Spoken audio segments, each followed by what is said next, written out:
Hello, welcome to the channel. It's me, Chris Brooks. Hope everyone's well.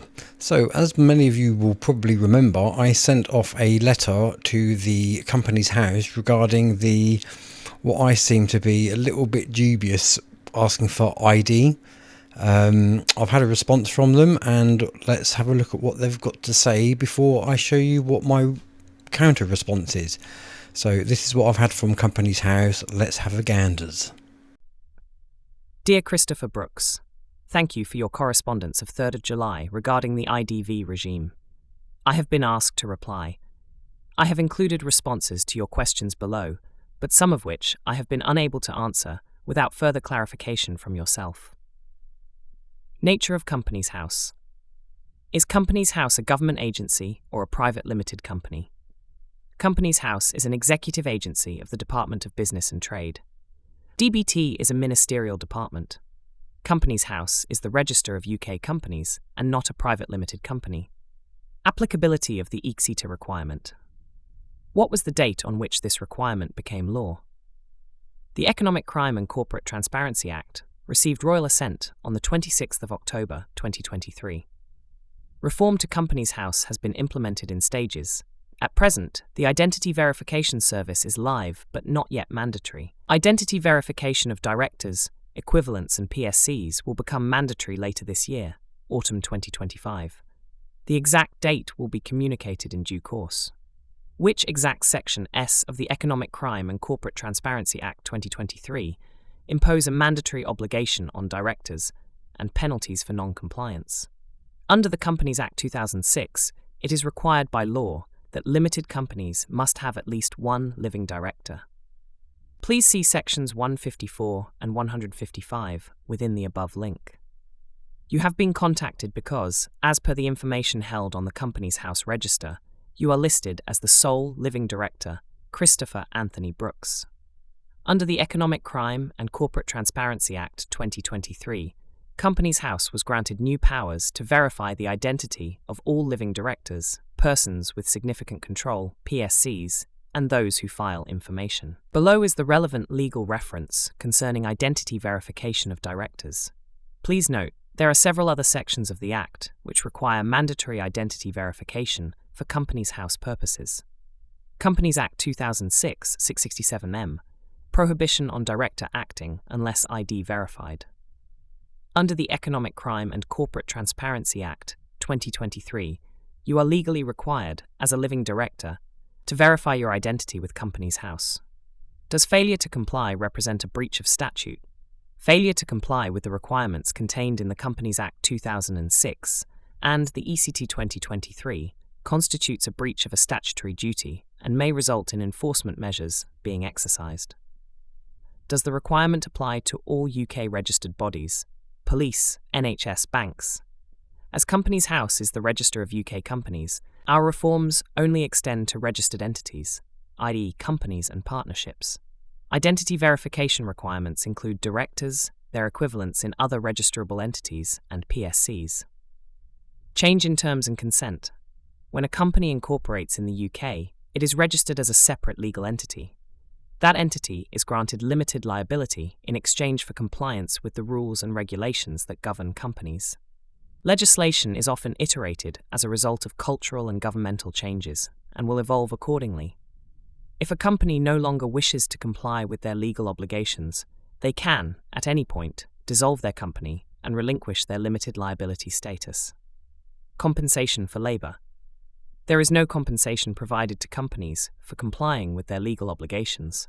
As specified above, identity verification is a legal requirement. Democratic legitimacy. How did Parliament formally enact these requirements? Was there a vote or other democratic mechanism? The Economic Crime and Corporate Transparency Act, the ETA, received royal assent on the 26th of October 2023, following over a year of debate and amendment as it progressed through both the House of Commons and the House of Lords. You can read more about the various stages of the bill passage here. Economic Crime and Corporate Transparency Act 2023, Parliamentary Bills, UK Parliament. Thank you for writing, and I hope the above information is useful. Yours sincerely, Correspondence Team, Companies House. So there you go. What do you make of that? Let's see what I put, shall we? It'll be interesting to see what they come back with after this, and obviously I shall update you as and when that happens.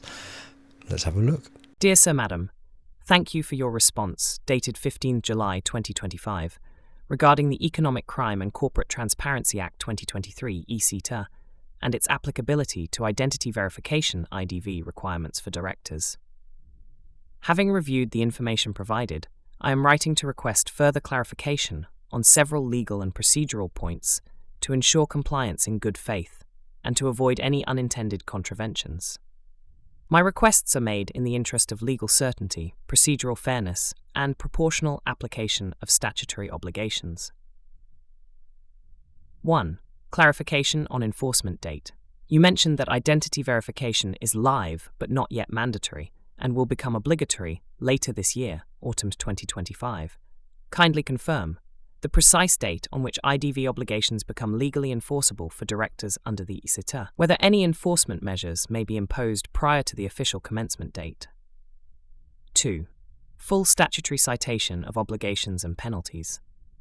While Section 167M of the Companies Act 2006, as amended, is referenced, I respectfully request a list of the exact statutory provisions, including section numbers and subsections, within the ECCTA 2023 and Companies Act 2006 that impose the mandatory IDV obligation on directors and PSCs, specify any civil or criminal penalties for non-compliance, detail any enforcement mechanisms available to Companies House.